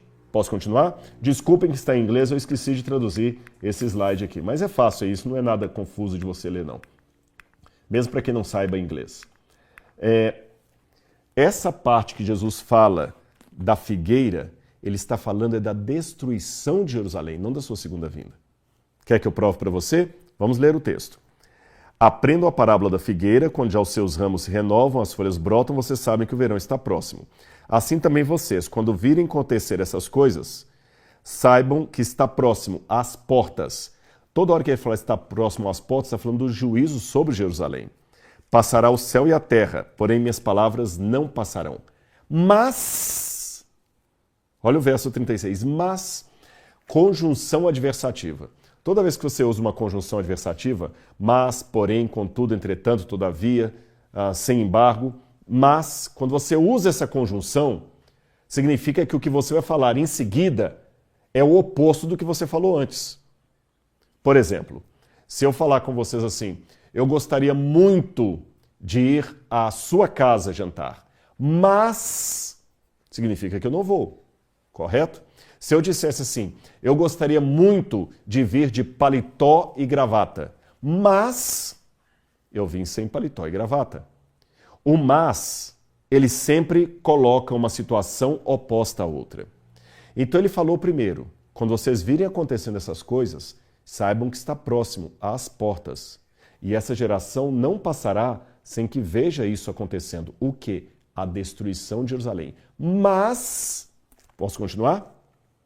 A respeito daquele dia e hora, a volta dele, ninguém sabe, nem os anjos do céu, nem o Filho, senão somente o Pai. Percebeu? A destruição de Jerusalém, vocês sabem quando é? Porque está às portas. E essa geração de vocês não vai passar sem que vejam isso acontecendo. Mas com relação à minha vinda, ninguém sabe. Nem os anjos, nem o Filho, senão somente o Pai. Percebeu então? Não foi um erro de Jesus. Ele deixou bem clara, de maneira distinta, a diferença entre a destruição de Jerusalém e a sua vinda. Agora você pode ficar desanimado e falar assim, Rodrigo, se é assim então, como é que você disse que Jesus em breve voltará? De repente ele pode voltar a qualquer momento. A brevidade da volta de Jesus é algo que nós temos que entender em duas dimensões. Em primeiro lugar, três dimensões. Em primeiro lugar, a dimensão pessoal. Por quê? Jesus pode demorar 300 anos para voltar, mas eu posso morrer daqui a 2 minutos. Será que eu estou pronto para encontrar com meu Senhor? Porque Paulo fala que para aqueles que morrerem, será como um abrir e fechar olhos ao soar da última trombeta. Ou seja, você morreu, daqui a pouquinho você acorda diante do juízo de Deus. Então, ainda que Jesus demore 300 anos para voltar, a minha morte pode acontecer daqui a 1 minuto. Então, eu tenho que estar pronto para a próxima volta de Jesus a qualquer momento. Jesus volta para quem morreu, porque para quem morreu não tem mais chance. Segunda dimensão, a urgência, a vontade que ele volte. Então, a Bíblia deixa claro que essa breve Jesus voltará não é um qualificativo temporal, mas de importância, de eminência. Olha essa imagem que eu estou colocando aqui. Estão vendo a minha Bíblia? Eu esqueci de colocar essa foto aqui. Eu tenho uma foto em casa que tem uma pedra em cima da outra, assim como o meu braço está aqui, olha. Os geólogos dizem que essa pedra que está aqui em cima pode cair a qualquer momento, mas ela já está há milhares de anos ali em cima. Então, quando um geólogo fala essa pedra estará prestes a cair, pode ser daqui a 1 ano, pode ser daqui a 5 minutos, pode ser daqui a 1 milênio. Mas, se você é esperto, você não vai colocar a sua casa aqui, porque a qualquer momento a pedra cai. E a terceira dimensão da volta de Jesus é acompanhar os sinais dos tempos e as dores de parto. Agora nós estamos vendo que as contrações, naquela metáfora profética, estão mais curtas e agora as coisas são mais universais. Ou melhor, agora elas são universais. Então fique atento, porque eu nunca vi na história do mundo, do Covid para trás, o desenho de algo tão universal como estamos vendo agora nesse mundo. Por exemplo, a pregação do Evangelho. Jesus falou, Mateus 24:14, e será pregado esse Evangelho do reino a todo mundo em testemunho a todas as nações, então virá o fim. Como é que todas as nações podem ouvir o Evangelho? Bom, quantos que nós estamos conosco agora nesse momento aqui? Estamos com 9.300 pessoas, 9.500 pessoas. Estão ouvindo o Evangelho. Onde que nós poderíamos imaginar no passado que eu ia falar dentro de uma sala com 6 pessoas e quase 10.000 pessoas iam estar ouvindo o Evangelho? E mais, muitas pessoas vão continuar ouvindo depois que isso aqui vai reverberando, você vai contar para outros. O Evangelho está sendo espalhado, Jesus está perto de voltar. Agora, nessa última parte aqui da live, eu tenho que explicar para vocês algumas dúvidas que muita gente vai me perguntar. Primeira dúvida. Como e o que acontecerá? Eu não vou ler todas as passagens por questão de tempo, para não cansar vocês. Vou só citá-las, tá bom? Atos capítulo 1, versículos 10 e 11, é o momento em que Jesus sobe para o céu e 2 anjos se colocam junto com os discípulos e falam assim, por que vocês olham para aquele que está subindo nas alturas? Esse Jesus que vocês viram subir vai voltar assim como para o céu vocês o viram subir. Então Jesus vai voltar como ele foi, de carne e osso. Porque ele subiu para o céu de carne e osso. Quando ele ressuscitou, ele estava com carne e osso. Lembra que Tomé colocou a mão nele? Então ele não voltará de maneira espiritual. Jesus não voltará como um fantasma, uma névoa. Ele vai voltar assim como para o céu nós o vimos ir. Outra passagem que eu poderia pegar aqui, Mateus 24, 27, fala que ele virá com poder e grande glória. Será um evento visível. em todo mundo, Apocalipse 1, verso 7, diz que todo olho o verá. Todo olho o verá. Além disso, 1 Tessalonicenses 4, 16 e 17 fala que quando Jesus voltar, nós, os que estivermos vivos, seremos arrebatados para o encontro com o Senhor nos ares, e aqueles salvos que estiverem mortos ressuscitarão para, junto com os vivos, salvos é claro, subirem para o encontro com o Senhor nos ares. Então Jesus não virá do céu, pisará aqui na terra e vai ficar andando aqui, não. Ele vai vir no céu com poder e grande glória, os anjos virão com ele, ele aparecerá com majestade e muitos se perderão. A Bíblia fala que ele vai destruir os ímpios com o furor da sua vinda. Ou seja, quando eu falo da volta de Jesus, eu tenho uma boa e uma má notícia para te dar. Sabe qual que é a boa notícia? Jesus em breve voltará. E sabe qual que é a má notícia? Jesus em breve voltará. Tudo depende de como está a sua vida espiritual. Se você está se preparando, estudando a Bíblia, ou se você está vivendo em banho-maria. Agora, alguém pode perguntar, e o arrebatamento? Você já viu essa imagem aqui? Tem carros que colocam esse, como é que chama quando prega no vidro assim? Adesivo. Cuidado, em caso de arrebatamento, esse carro sairá desgovernado. Aqui eu tenho que explicar para você que há hoje duas maneiras diferentes de entender a volta de Jesus. Eu tenho que ser honesto, tem essas duas maneiras. Eu vou apresentá-las para você e você vai estudar na Bíblia para você ver qual que você acha que encaixa. Eu vou apresentar qual que eu defendo, tá bom? Mas há outra maneira. Existe uma maneira mais tradicional, antiga. Essa maneira tradicional, antiga, diz que Jesus virá, ele veio uma vez, nascido de Maria, morreu, ressuscitou, foi para o céu, e voltará uma segunda vez com glória e majestade, com os anjos no céu, com poder e grande glória, e todo olho verá, os ímpios serão destruídos, os salvos ressuscitarão. Tá bom? Preste atenção. Então, durante muito tempo no cristianismo foi entendido assim, Jesus voltará, estamos esperando que ele volte nas nuvens. Porém, a partir do século XIX, houve uma nova compreensão, uma nova doutrina, uma nova visão sobre isso. Graças especialmente a esse senhor aqui, John Nelson Darby. Isso aconteceu o seguinte, em 1882 surgiu um movimento, uma conferência nos Estados Unidos, na igreja de um pastor que ele saiu da igreja presbiteriana, ele tinha brigado com a igreja presbiteriana, foi retirado da lista de pastores. Eu estou apenas historiando, não estou emitindo juízo de valores, tá certo? Ele desentendeu com os presbiterianos. O nome dele, Edward Irving.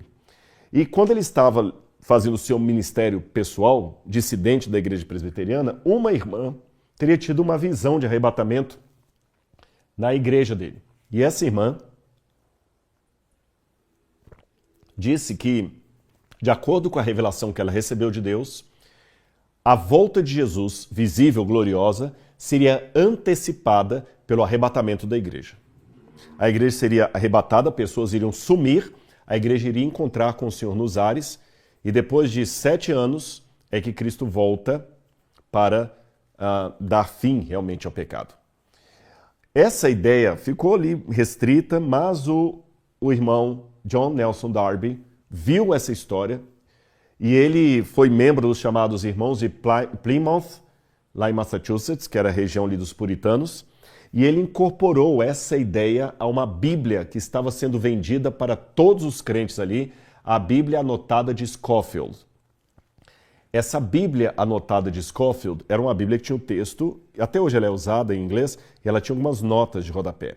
E nessa Bíblia de Scofield, eles estavam começando a apresentar essa nova interpretação da volta de Jesus, essa nova visão.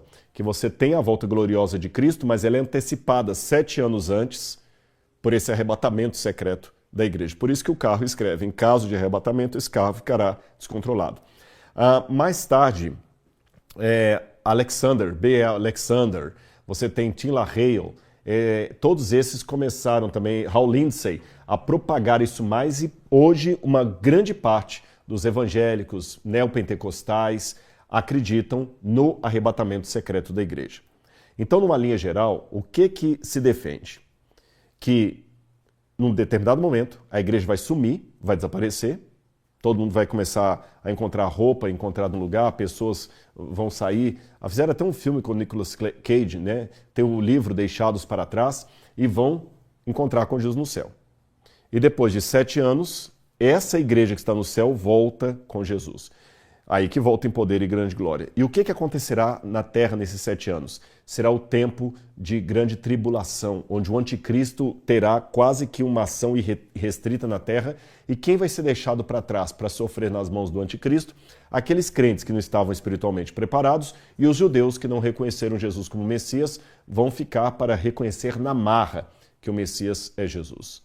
Bom, os textos-chave que são usados para isso, eu vou colocar alguns textos, não todos, que eles usam, e qual a argumentação de quem não acredita no argumento no arrebatamento secreto, tá bem?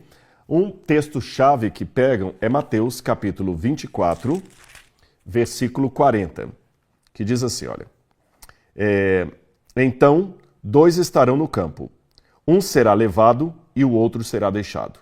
2 mulheres estarão no trabalho, no moinho, uma será levada e deixada a outra. Daí que vem a expressão deixados para trás. Dá a entender que a que será levada é a que vai ser arrebatada, o que será deixado é o que foi deixado para trás. Só que essa é a interpretação de quem crê na chamada teologia do dispensacionalismo, ou no arrebatamento secreto. Porém, há outros irmãos, principalmente protestantes, que não acreditam nessa ideia. Eles têm uma visão diferente. E só para você ter uma noção, vou falar de maneira geral. Se você pegar os pais da igreja, Agostinho de Hipona, antes dele, Santo Irineu, que falou do fim do mundo. Santo Irineu foi discípulo de Policarpo, que foi discípulo de João. Irineu de Lyon, Policarpo, Papias, que foram discípulos de João, Santo Agostinho de Hipona, São Jerônimo, para citar autores católicos, Pedro Lombardo, Santo Tomás de Aquino, todos esses acreditavam na segunda vinda gloriosa de Jesus e não escreveram uma linha sequer sobre arrebatamento secreto. Então, se você está me assistindo e é católico, saiba que a doutrina do arrebatamento secreto não tem lastro na tradição católica. Se você está me assistindo e é protestante, saiba também que Lutero, Calvínio, Zwinglio, João Hus, os valdenses, os albingenses, os cátaros, nenhum desses autores também defendeu o arrebatamento secreto. Se você ler as Institutas de Calvino, ele fala da volta gloriosa de Jesus. Martim Lutero também. A doutrina do arrebatamento secreto só entrou no meio evangélico, pentecostal e neopentecostal a partir de Darby no século XIX. Aqui eu estou apenas dizendo que é uma doutrina nova. Aqueles que não a aceitam entendem diferente esse texto aqui. Então vou ler de novo o texto agora sob a ótica daqueles que não acreditam no arrebatamento. Eu estou colocando isso com muito cuidado, porque se eu falar assim, olha, eu não acredito no arrebatamento, parece que eu apostatei. Eu creio na volta de Jesus. Eu amo a volta de Jesus. Eu prego a volta de Jesus. Só estou apresentando para os irmãos que alguns que creem na volta de Jesus, creem na volta de Jesus e no arrebatamento secreto, outros que creem na volta de Jesus não creem no arrebatamento secreto. Ficou claro para você? Todos nós cremos na volta de Jesus. Só que alguns creem adicionalmente no arrebatamento secreto, outros não. Como é que aqueles que não creem no arrebatamento secreto explicam essa passagem então, Rodrigo? Está bem claro aqui. Então 2 estarão no campo, um será tomado e o outro deixado. Não é isso? Como é que explicam? À luz do contexto. Olha como Jesus falou. Olha qual foi a comparação que ele fez. Pois assim, verso 37, pois assim como foi nos dias de Noé, assim será na vinda do Filho do Homem. Então vamos destrinchar o texto. Assim como foi nos dias de Noé, assim será na vinda do homem. Veja, na vinda do Filho do Homem. Veja, se eu falo, faça conforme o modelo, é porque o que vai vir embaixo vai ser igual de cima. Jesus falou que a volta dele seria como os dias de Noé. E como foram os dias de Noé? Jesus conta. Pois assim como foi nos dias anteriores do dilúvio, comiam e bebiam, casavam e davam-se em casamento, até o dia em que Noé entrou na arca. E não perceberam, até que veio o dilúvio e os levou a todos. Faço uma pergunta ao texto. Até que veio o dilúvio e os levou a todos. Quem foi levado pelas águas do dilúvio? Quem se salvou ou quem se perdeu? Evidentemente que é quem se perdeu. E Jesus está falando, assim também será na vinda do Filho do Homem. Um será tomado, levado, e o outro deixado. Duas mulheres estarão, uma será levada, assim como os ímpios foram levados no dilúvio, a outra será deixada, poupada. Tanto é que quando você vai no original grego aqui, a palavra para deixado é aphiemi em grego, que significa literalmente poupado. Poupado. Você tem essa passagem, você tem Mateus 3, verso 15, o deixado, alguma coisa foi deixado, foi poupado, não foi mexido, foi deixado ali. Então, aqueles que acreditam no arrebatamento secreto entendem que quando fala um será tomado e deixado o outro, está dizendo que alguém será arrebatado e o outro vai ser deixado para trás, que se perdeu, ou pelo menos que não estava em condição de ser arrebatado. Mas aqueles que pensam que não existe arrebatamento secreto, interpretam que quem será levado é quem se perderá, assim como aqueles que foram levados pela água do dilúvio, que está imediatamente antes. E quem será deixado é aquele que será poupado, assim como aqueles que foram poupados das águas do dilúvio. Outra passagem que é muito mencionada por quem acredita no arrebatamento secreto é 1 Tessalonicenses capítulo 4, versículos 13 e 18. 1 Tessalonicenses capítulo 4, versículos 13 capítulo 4, versículos 13 a 18. É que várias vezes aparece a palavra arrebatamento aqui. Eu vou ler para vocês. 1 Tessalonicenses 4, versículo 13, diz assim: Irmãos, não queremos que vocês ignorem a verdade a respeito dos que dormem, para que não fiquem tristes como os demais que não têm esperança. Aí ele continua dizendo, verso 17: Depois nós, os que ficarmos vivos, seremos arrebatados. Arrebatado, Rodrigo, vai ser arrebatado, mas calma. Hoje, quando se fala de arrebatamento, as pessoas entendem arrebatamento secreto. Mas nem todo arrebatamento é secreto. A prova maior que o arrebatamento não é secreto é que se fosse sinônimo, não precisaria dizer arrebatamento secreto, bastaria dizer arrebatamento. Vou repetir para você. Se o arrebatamento fosse automaticamente secreto, não precisaria dizer arrebatamento secreto.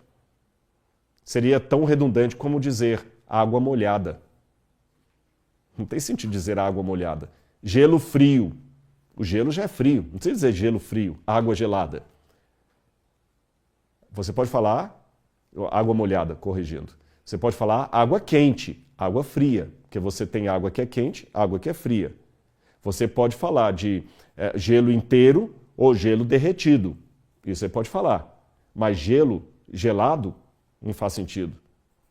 Se o arrebatamento fosse secreto, não faria sentido dizer arrebatamento secreto.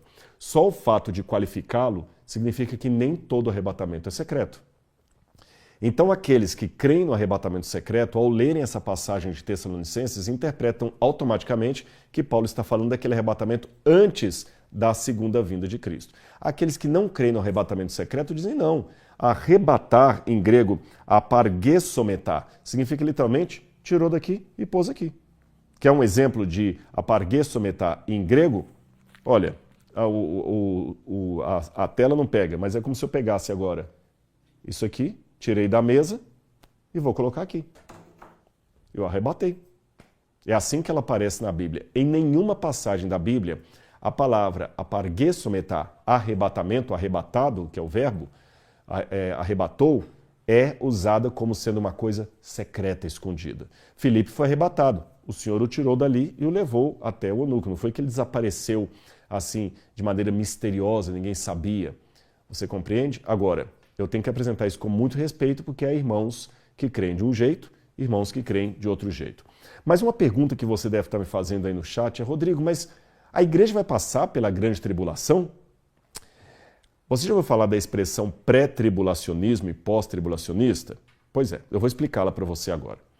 Tribulação é aquela tribulação que Jesus falou, haverá um tempo de angústia, o qual nunca houve em toda a terra. A grande tribulação é um curto espaço de tempo que, de acordo com os pós-tribulacionistas, antecede a volta de Jesus. Ela acontecerá antes da volta de Jesus. Os pós-tribulacionistas pensam o seguinte: não, Jesus volta de maneira invisível, arrebata a sua igreja, e aí que tem a tribulação. Como é que nós podemos entender? Para aqueles que acreditam no arrebatamento secreto, a igreja não passará pela grande tribulação. Ela não passará. Ela será poupada por Jesus. Por quê? Eles falam, porque Jesus prometeu poupar a igreja. Quer ver? Eu vou ler uma passagem para vocês aqui que aludem para isso. Ela está em Apocalipse, capítulo 2. Deixe-me ver aqui. Apocalipse capítulo 2. Jesus fala assim: eu te pouparei da grande tribulação que há de vir ao mundo. Aqui, ó. Apocalipse capítulo 3. Eu estava no capítulo errado. Verso 10. Deus prometeu o seguinte para a igreja de Filadélfia: você guardou a minha palavra e minha perseverança. Por isso também eu o guardarei da hora da tribulação. Então muitos pegam essa passagem e dizem, veja, se Deus vai guardar da hora da tribulação, é porque a igreja não estará aqui na grande tribulação. Aqueles que acham que a igreja passará pela grande tribulação, interpretam diferente. Eles interpretam assim, olha, quando você vai para João, capítulo 17, verso 15, o próprio apóstolo João, que escreveu no Apocalipse que Deus iria nos guardar da grande tribulação, ele também registrou a oração última de Jesus, em que Jesus falou o seguinte: Pai, João 17, verso 5, não peço que os tires do mundo, mas que os guardes do mal. Então, guardar da grande tribulação não significa tirar do mundo. Porque na oração sacerdotal Jesus falou, não peço que os tires do mundo, mas que os guardes do mal. Então a ideia de Deus guardar a igreja da grande tribulação não é evitar que a igreja passe por ela, mas proteger a igreja enquanto passe por ela. Por exemplo, Jesus falou que a volta dele seria como nos dias do dilúvio. Deus guardou Noé e sua família da destruição do dilúvio. Guardou de que maneira? Tirando-os do dilúvio? Não. Permitindo que eles enfrentassem as ondas dentro da arca da salvação. Então, em linhas gerais, essa seria a diferença do grupo que acredita que haverá uma grande tribulação, que a igreja estará no céu com Cristo, e daqueles que acreditam que a igreja passará pela grande tribulação. Tem mais um detalhe que talvez alguns possam perguntar, e eu não quero esquecer esse. Aqueles que argumentam que a igreja tem que ser arrebatada antes da segunda vinda de Cristo, dizem o seguinte: a Bíblia fala que quando Jesus voltar, que os santos voltarão com ele. Porque, veja bem, em Apocalipse, essa é uma passagem usada, diz aqui, Apocalipse capítulo 19, verso 14, quando fala da volta de Jesus, diz assim: os exércitos do céu o seguiam, montados em cavalos brancos e vestidos de linho finíssimo. Aí muitos interpretam assim, olha, no Apocalipse capítulo 19, verso 8, fala o seguinte: a ela, a igreja, foi permitido vestir-se de linho finíssimo e resplandecente de ouro, porque o linho finíssimo são os atos de justiça dos santos. Aí no verso 14 fala que quando Cristo volta no céu com o seu exército, fala assim: os exércitos do céu o seguiam, montados em cavalos brancos, vestidos de linho finíssimo, puro e branco.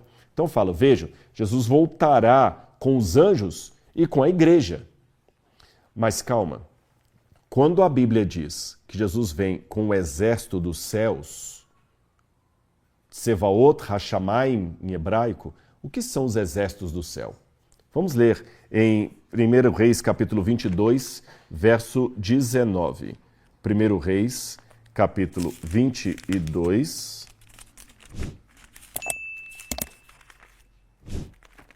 verso 19, deixe-me ver aqui. Isso mesmo, diz assim, olha, Micaías prosseguiu, portanto, ouça a palavra do Senhor. Vi o Senhor assentado no seu trono, e todo o exército do céu estava junto dele, à sua direita e à sua esquerda. O exército do céu, portanto, não são os salvos, são os anjos. Há várias outras passagens que eu podia citar para vocês. Mateus 13, 39 e 42, fala que o exército que volta com Jesus são os seus anjos. Aí você pode perguntar assim, Rodrigo, a questão do linho puro. Realmente, os santos são vestidos de linho puro, mas os anjos também. Quando Jesus ressuscitou, diz que um anjo vestido de linho puro, branco, estava sentado no túmulo e falou com as mulheres: por que vocês buscam dentre os mortos quem está vivo? Quando Jesus subiu ao céu, 2 anjos se colocaram entre eles vestidos de branco e disseram: esse Jesus que subiu vai voltar como para o céu vocês o viram ir. Então aqui eu apresentei para você, em linhas gerais, as 2 visões que há sobre a volta de Jesus.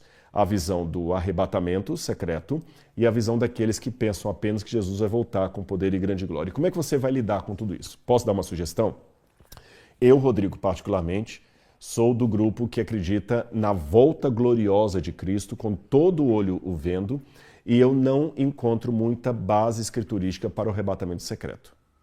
Agora, você não pode concordar comigo só porque eu falo assim. Você tem que fazer 2 coisas.